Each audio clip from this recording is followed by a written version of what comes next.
ամենաշատը մեզ զարգացնում են մարդիկ, որոնք ամենաշատը մեզ ցավեցնում են։ Եթե ձեր կյանքում կա մի մարդ, որ անդադ ձեզ խարտոցով, ուրեմն խարտոցում է, շնորհակալ եղեք իրեն ամեն պահ, որտեղ դա է այն մարդը, ով ձեզ առավել աճեցնում է, առավել օգնում է ձեզ ինքնազարգանալ, դառնալ ավելի ինքնուրույն եւ ավելի վստահ անձնավորություն։ Իհարկե, եթե դուք անդադ տառապեք դրանից, ոչ մի զարգացում չի լինի։ Եթե դուք տառապանքի փոխարեն դրանից օգտվեք, շատ դա ձեզ կօգնի, ասեմ ինչու։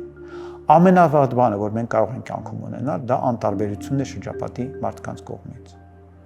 Անտարբերությունից դաժան բան գոյություն չունի։ Եթե մարդիկ ձեր նկատմամբ անտարբեր չեն, նշանակում է դուք իրենց համար ինչ-ինչ պատճառներով կարևոր եք, եւ դուք եք որոշում, եւ ձեր դիրքորոշումն է որոշում, եւ ձեր քայլերն են որոշում, թե որոնք են այդ պատճառները եւ որոնք են դրանց հետևանքները։ Եվ երբեք մի փորձեք դա դիտել միակողմանի։ Ես լավ բաներ եմ անում, նա չի գնահատում։ Չի լինում այդպես։ Նշանակում է դուք անում եք ոչ այն, ինչը իր համար գնահատելի է, կամ դուք սխալ մարդու հետ եք շփվում, կամ այլ մի բան, դուք որոշեք ինչ։ Բայց գանգատվել այլ մարդկացից դա աբսուրդի աստիճան անհավանական բան է, որը մարդ չպիտի անի ուղղակի։